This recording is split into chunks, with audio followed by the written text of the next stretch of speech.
Oke, seperti biasa ya untuk pengabsenan di siakat masing-masing di sana, linknya bisa kalian klik di sana ya. Sudah saya share di siakat masing-masing untuk mengikuti perkuliahan online hari ini ya. Oke, sambil saya menunggu teman yang lain, silakan untuk segera bergabung yang lain ya. Saya beri waktu beberapa menit, akan segera saya mulai sebentar lagi ya.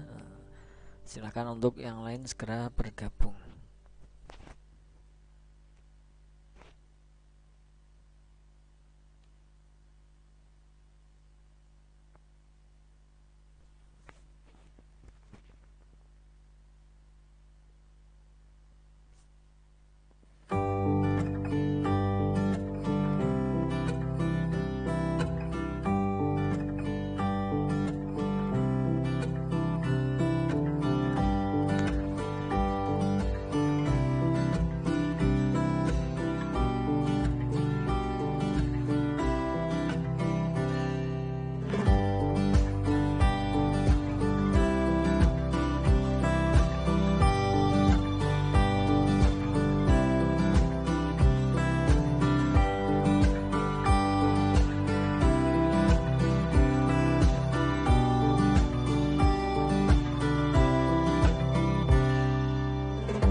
Saya mulai saja ya, sambil menunggu teman yang lain sambil saya mulai. Sebentar, mohon maaf ini ada. Sambil menunggu teman yang lain mungkin bisa saya mulai dulu ya. Untuk hari ini nanti apa namanya untuk mata kuliah ini ya, keamanan sistem komputer akan segera saya mulai saja ya, agar nanti tidak ini ya waktunya ya. Sebentar saya ini dulu ya, lihat dulu untuk di siakatnya ya.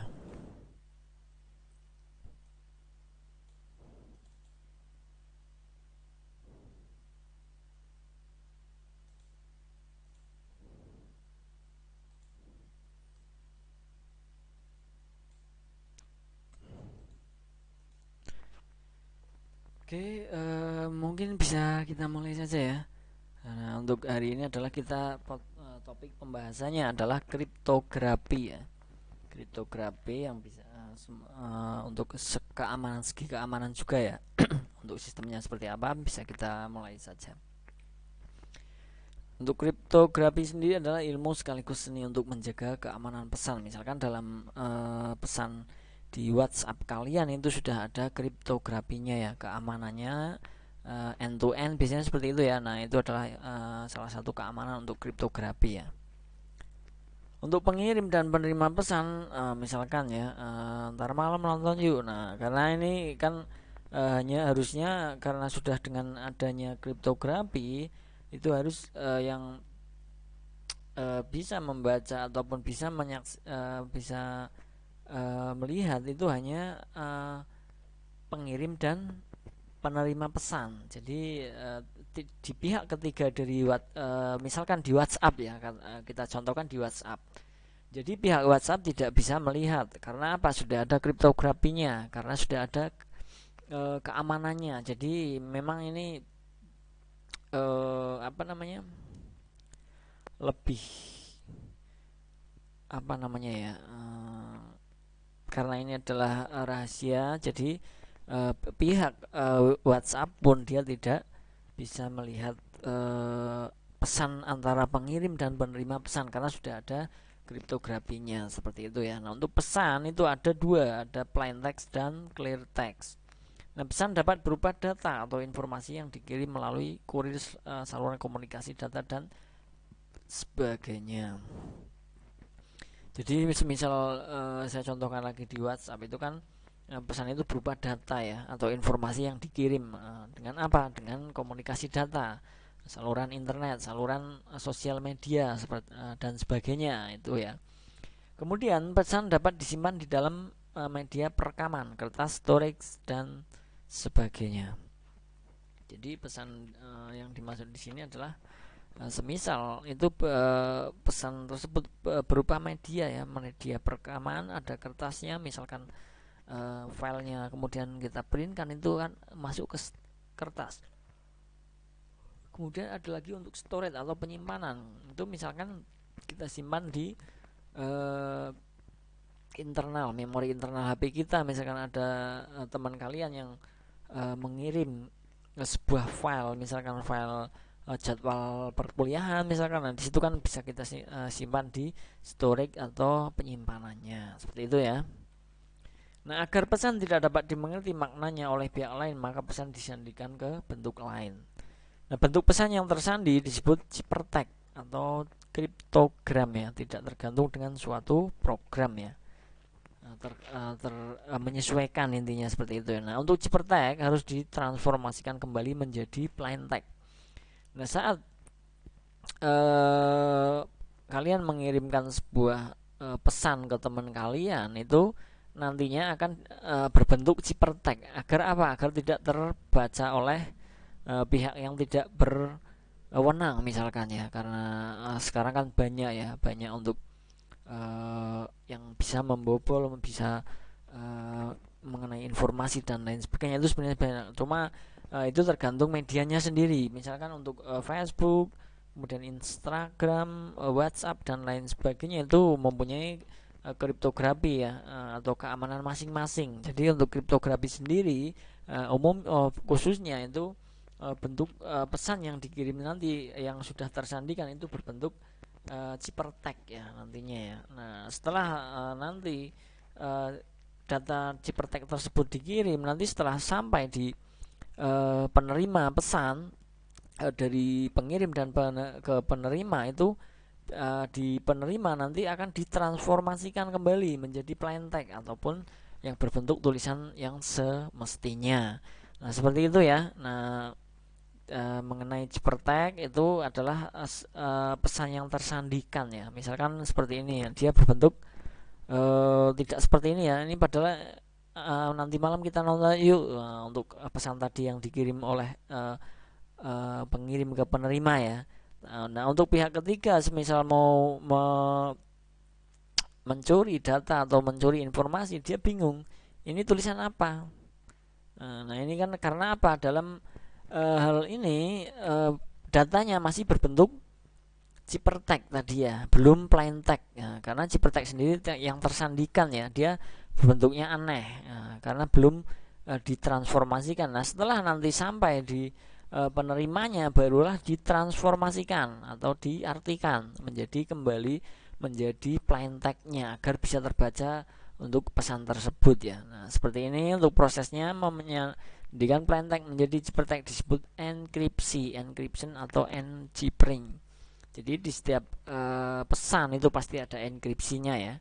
Untuk plain text menjadi ciphertext agar saat itu dikirim ke penerima, agar tersandikan, agar tidak bisa dibajak ataupun bisa dicuri untuk informasinya. Nah, kemudian proses mengembalikan ciphertext menjadi plain text-nya disebut decryption ya atau deciphering. Nah, semulanya itu kan saat kalian semisal orang satu dia adalah sebagai pengirim pesan, kemudian orang dua adalah sebagai penerima. Nah, dari prosesnya tersebut itu kan dari pengirim dia semulanya dia berbentuk plain text misalkan tadi ya, nanti malam kita nonton yuk. Nah, dia masih berbentuk plain text. Nah, setelah itu nanti dienkripsi karena kita menggunakan, semisal saya contohkan menggunakan WhatsApp. Nah, di media sosial untuk WhatsApp tersebut dia mempunyai enkripsi pada saat kita mengirimkan sebuah pesan misalkan. Nah, setelah itu enkripsi dia berbentuk menjadi ciphertext agar tersandikan ya, dia tidak bisa terbaca oleh pihak ketiga misalkan. Dia berbentuk sandi dan namanya adalah ciphertext. Nah, kemudian di dekripsi ini adalah pengembalian dari ciphertext ke plain text. Setelah sampai ke pihak penerima, dia akan ditransformasikan ke plain text ya. Nah, karena dia berbentuk ciphertext, dia akan didekripsikan menjadi plain text kembali. Nah, kemudian ini menjadi plain text. Nah, kemudian sampailah ke penerima untuk WhatsApp misalkan saya contohkan ya. Nah, seperti itu untuk prosesnya, bisa dipahami ya untuk kriptografi misalkan saya contohkan di WhatsApp tadi. Kriptografi adalah ilmu sekaligus seni untuk menjaga keamanan pesan ya. Praktisi pengguna kriptografi disebut kriptografer. Algoritma kriptografi adalah aturan atau metode untuk enkripsi dan deskripsi. Nah, fungsi matematika yang digunakan untuk enkripsi dan deskripsi. Kunci adalah parameter yang digunakan untuk transformasi enkripsi dan deskripsi. Sistem kriptografi adalah algoritma kriptografi plain text, ciphertext, dan kunci. Nah, penyadap adalah orang yang mencoba menyadap pesan selama ditransmisikan. Nama lainnya adalah enemy, kemudian adversary, intruder, interrogator, bad guy. Kemudian kriptanalisis adalah ilmu dan seni untuk memecahkan ciphertext menjadi plain text ya, tanpa mengetahui kunci yang diberikan. Pelakunya disebut kriptanalis. Nah, ini yang berbahaya seperti itu ya terkadang ya. Kemudian kriptologi adalah suatu studi mengenai kriptografi dan kriptanalisis. Nah, ini beberapa istilah mengenai kriptografi ya. Ada yang membajak, ada yang mengambil kunci, kemudian ada yang memecahkan ciphertext tanpa menjadi plain text tanpa mengetahui kuncinya. Nah, itu disebut yang berbahayanya seperti itu ya. Nah, aplikasi kriptografinya adalah pengiriman data melalui saluran komunikasi ya, jaringan. Kemudian penyimpanan data di dalam disk storage atau penyimpanan. Nah, contoh-contoh pada pengiriman data melalui komunikasi adalah apa? ATM, tempat mengambil uang, internet, militer, wifi, pay TV, GSM. Nah, ini adalah contoh-contoh pengiriman data melalui saluran komunikasi yang tentunya perlu dengan adanya keamanan kriptografi ya, kriptografi tadi ya. Contoh-contoh pada data tersimpan dokumen teks atau plain text ya, plain text. Ketika saya berjalan di pantai, saya menemukan banyak sekali kepiting yang merangkak menuju laut. Nah, mereka adalah anak-anak kepiting yang baru menetas dari dalam pasir naluri. Mereka mengatakan bahwa laut adalah tempat kehidupan mereka. Ini adalah bentuk dari plain text ya, plain text sendiri yang misalkan mau dikirim ke penerima. Nah, setelah itu kan tadi untuk prosesnya kan diubah menjadi ciphertext ya, atau ciphertext. Dia menjadi seperti ini. Nah, ini kan susah dibaca ya. Kalau tidak mengetahui sandinya ini sangatlah susah. Padahal untuk ciphertext seperti ini dia berbunyi seperti di atas ini. Nah, ini ketika saya berjalan, nah mungkin ini ketika saya berjalan seperti itu. Nah, ini adalah berbentuk sudah menjadi ciphertext ya, karena proses tadi ya.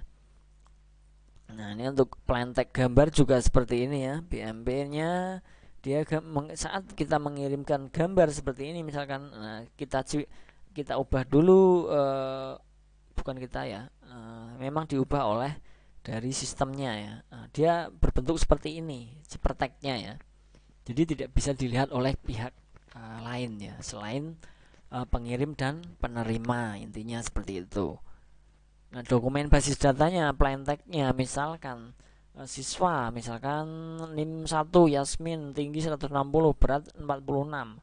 Nah, saat menjadi data ciphertext-nya dia akan berbentuk seperti ini, hanya ada NIM-nya saja, NIM 123.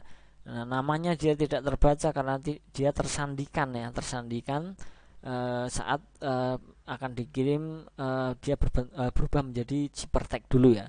Ini kan tidak akan paham ya ini berbunyi apa. Ini saya rasa pasti sangatlah sulit karena sudah disandikan. Ini contoh dari basis data ya. Tadi gambar sudah, untuk plain text sudah, kemudian untuk basis datanya seperti ini. Nah, fungsi enkripsi dan deskripsinya, enkripsi ya, P sama dengan C, deskripsinya C sama dengan P, DEP sama dengan P, atau P adalah plain text ya. Kemudian C sendiri adalah Cipertek. Ini adalah fungsi enkripsi dan deskripsi untuk perumusannya. Nah, contoh algoritma yang menggunakan model tersebut misalkan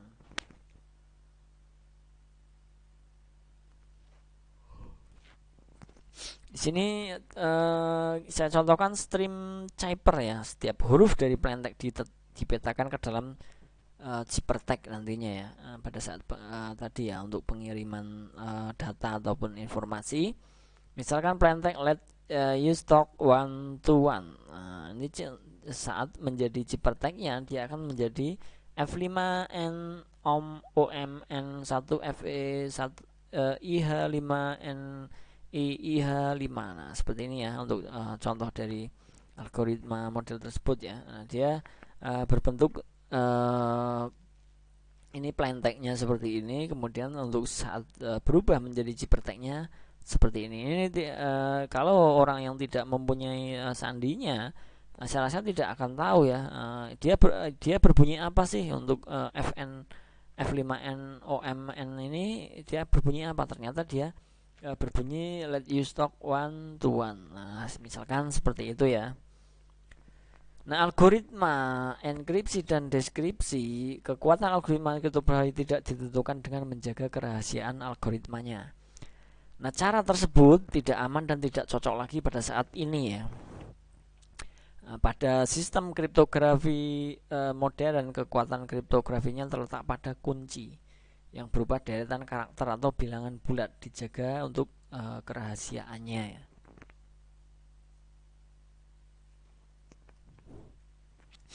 Nah, algoritma enkripsi dan deskripsi dengan menggunakan kunci K, maka kunci fungsi enkripsi dan deskripsi menjadi E, P, K, C. Nah, ini bisa kita lihat kedua fungsi ini terpenuhi ya. Pada awalnya kita berbentuk plain text-nya, kemudian kita enkripsikan dia sehingga dia berubah menjadi Cipertek. Cipertek sudah tersandikan ya. Setelah itu kita deskripsikan setelah sampai di penerima. Kita deskripsikan, kita transformasikan, kita artikan dari sistem yang dimaksud kita adalah sistem ya. Nah, kemudian dia berubah menjadi plain text kembali, kemudian diterima oleh penerima. Seperti itu ya untuk prosesnya. Nah, algoritma enkripsi dan deskripsi, jika kunci enkripsi sama dengan kunci deskripsi, maka sistem kriptografinya disebut sistem simetris atau sistem konvensional. Nah, untuk algoritma kriptografi ini disebut algoritma simetris dan algoritma konvensional atau privat rahasia ya. Jadi semisal untuk enkripsinya dari pihak pengirim itu ternyata kata kuncinya adalah 123, kemudian di deskripsinya, di penerimanya pada saat ditransformasikan itu dengan kata kunci juga 123, itu namanya adalah sistem simetris ya untuk kriptografinya atau yang konvensional. Untuk kriptografi dengan kunci simetris tadi ya, untuk tradisional bentuk tradisional, kunci simetris digunakan untuk mengenkrip dan mendekrip pesan. Karena apa? Sama tadi ya, antara enkripsi dan deskripsinya itu kuncinya sama. Nah, kunci simetris juga berkaitan dengan autentikasi. Masalah utamanya adalah pengirim dan penerima menyetujui kunci simetris tanpa ada orang lain yang mengetahui. Nah, butuh metode di mana kedua pihak dapat berkomunikasi tanpa takut disadap ya. Ini untuk original datanya kita enkripsikan, dia menjadi seperti ini. There Alice I have received the new, misalkan dia menjadi setelah dienkripsikan dia seperti ini. Kemudian saat kita deskripsikan, atau yang saya maksud kita adalah sistemnya, sistem mendeskripsikan tadi pesan tadi, setelah sampai ke penerima dia akan terbaca kembali ya, dan tidak berbentuk seperti ini lagi, karena ini apa, ini adalah zipper tag ya. Nah, di sini kan plain tag di sini ya, seperti itu. Nah, contoh metode kriptografi dengan kunci simultaneous privat atau symbol cipher bisa kita lihat di sini. The Roman are coming today. Zipper tag kita seperti ini adalah plain tagnya ya, ini zipper tagnya, kemudian ini keynya, ini kuncinya ya. Seperti ini untuk contohnya ya. Contoh metode kriptografi dengan kunci simultaneous yang kedua adalah Caesar zipper. Substitusi setiap huruf plain text dengan huruf yang telah dirotasi selama dalam bentuk huruf ya. Contohnya seperti ini, 3 step rotation, A B C D sampai Z, kemudian untuk bawahnya sudah berubah menjadi seperti itu ya. Nah, saya lagi makan misalkan. Ini adalah plain text-nya ya, karena masih berbentuk tulisan sesungguhnya. Nah, key-nya apa? Key-nya misalkan kuncinya adalah 13. Nah, kita zipper tag-kan.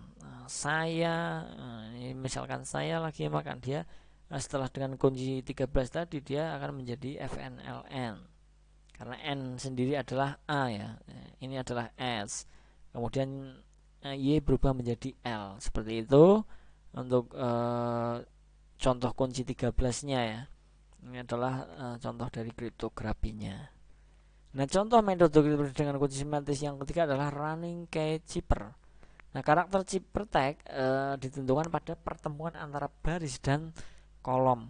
Nah, baris untuk karakter yang akan di encrypt, kolom untuk karakter dari keywordnya ya, dikenal sebagai binary cipher. Nah, seperti ini misalkan A B C sampai Z, kemudian untuk yang ke bawah A B C D E F G sampai H misalkan. Nah, ini nanti bisa ketemu ya. Dengan kuncinya apa? Tergantung dengan algoritmanya. Kunci dari pesan yang dikirim si A ke B itu kuncinya misalkan berubah-ubah ya, karena itu otomatis semisal di WhatsApp ataupun di pesan pada saat kita mengirim pesan ke B kemudian mengirim ke C itu untuk kuncinya berbeda. Nah, seperti sound retreat misalkan. Nah, kita menggunakan kuncinya atau key-nya adalah di add fit misalkan. Nah, jadi untuk plain text tadi sound retreat tadi dia akan berubah menjadi seperti ini. Nah, ini tergantung dengan algoritma tadi ya, yang saya katakan adalah key-nya atau kuncinya itu apa, tergantung tersebut ya. Jadi nanti baru akan bisa terbaca.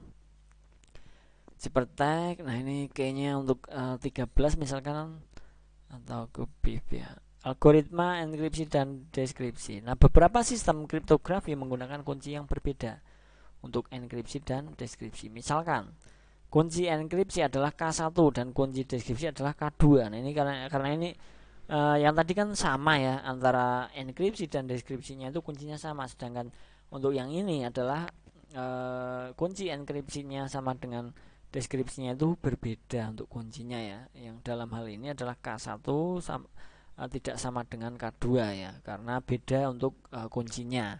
Nah, sistem kriptografi semacam ini dinamakan sistem near simetris ya. Kalau tadi kan sama itu simetris, kalau untuk yang berbeda seperti ini itu namanya adalah near simetris atau sistem kunci publik ya. Nah, algoritma kriptografinya disebut algoritma near simetri atau algoritma kunci publik ya.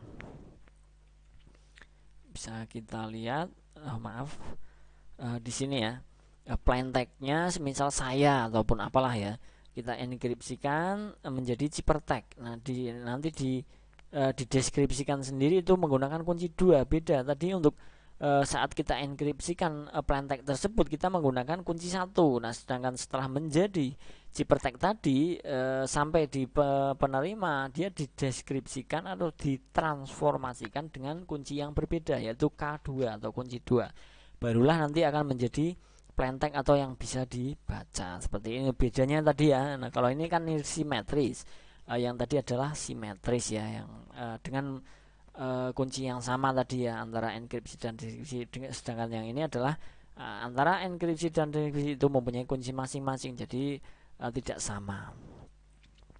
Ini setiap orang memiliki sepasang kunci publik dan kunci privat ya. Yang pertama seperti tadi ya, misalkan ya untuk plain text-nya kemudian dienkripsikan dengan key public ya, public key ya. Jadilah dia menjadi ciphertext. Kemudian dideskripsikan dengan private key. Apa? Karena dia dengan kunci yang kedua ya, K2 ya, barulah dia terbaca oleh sistem ke penerimanya, dia akan menjadi plain text kembali. Seperti itu ya, sama sebenarnya, cuma bedanya yang tadi adalah kuncinya sama, sedangkan untuk yang seperti ini adalah kuncinya yang berbeda, K1 dan K2. Nah, proses pengiriman pesan dari Bob ke Alice dengan kunci publik tadi, Alice membuat kunci publik dan kunci privat. Untuk Alice sendiri ya, dia adalah sebagai pengirim. Dia seperti ini, kayak generation constant. Untuk public key-nya dia berbentuk hijau seperti ini. Untuk private key-nya adalah untuk penerima nanti ya, big random number ini adalah random nantinya ya, secara acak untuk di sistemnya masing-masing. Misalkan di WA ya, dia di sistemnya WA tersebut adalah random ya, sistem acak ya. Kemudian dari Bob sendiri dia menerima hello Alice encryption, dia menggunakan public key. Misalkan hello, di sini dibuka dengan dikirim dengan public key ya. Kemudian seperti ini, dan setelah sampai Alice, ini saya contohkan ini terbalik tadi dari tadi ya. Nah, untuk Alice sendiri dia dideskripsikan ke Alice, dia membalas seperti ini ya. Dia menggunakan apa? Private key-nya agar bisa terbaca ya, bisa dideskripsikan ataupun ditransformasikan. Seperti itu contoh mudahnya ya. Nah, contoh metode kriptografi dengan kunci nirsimetris ada metode RSA, Ronald Reverse Addisamer, kemudian metode Diffie-Hellman key exchange, kemudian metode L-Gamal. Ini bisa kita lihat algoritma tiga kriteria tersebut ya. Persamaan matematis yang menggambarkan operasi algoritma kriptografi sangat kompleks sehingga algoritma tidak mungkin dipecahkan secara analitik. Nah, biaya untuk memecahkan ciphertext melampaui nilai informasi yang terkandung di dalam ciphertext tersebut ya. Seperti itu. Kenapa dilakukan dengan adanya enkripsi dan dekripsi, ternyata seperti itu ya, baru kita tahu. Nah, waktu yang diperlukan untuk memecahkan ciphertext melampaui lamanya. Nah, ini bisa juga ya. Semisal kita mengirim pesan kemudian untuk memecahkan ciphertext tersebut pihak ketiga, dia akan kehabisan waktu dan juga biaya yang sangat besar mungkin ya. Kenapa?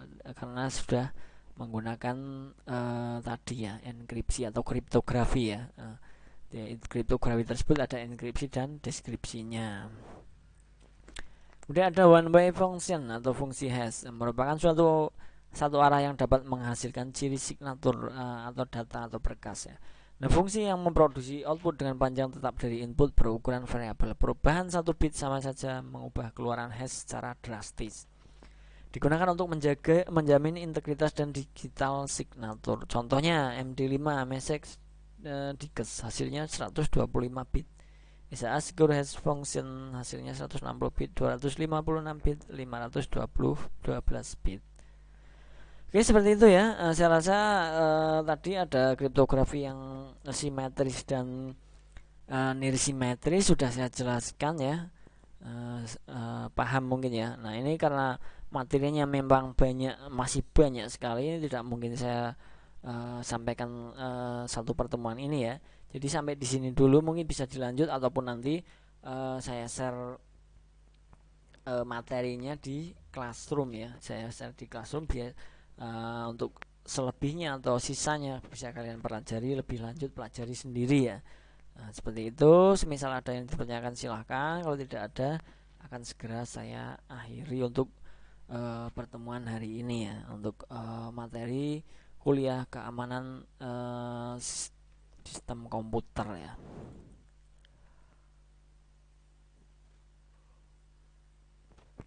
Oke, untuk materi yang saya sampaikan ini nanti bisa kalian download di Classroom ya. Jadi bisa kalian buat bahan belajar, karena Juga tadi yang saya sampaikan belum sepenuhnya semua ya, ini banyak sekali untuk kriptografi, bisa kalian pelajari sendiri, bisa kalian pahami ya. Nah, ini sangat penting juga ini, misal untuk sebuah sistem ya.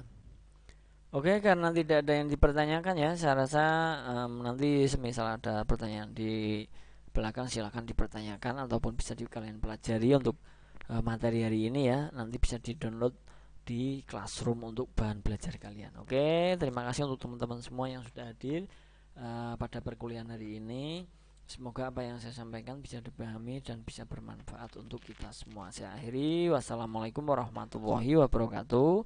Selamat malam, terima kasih.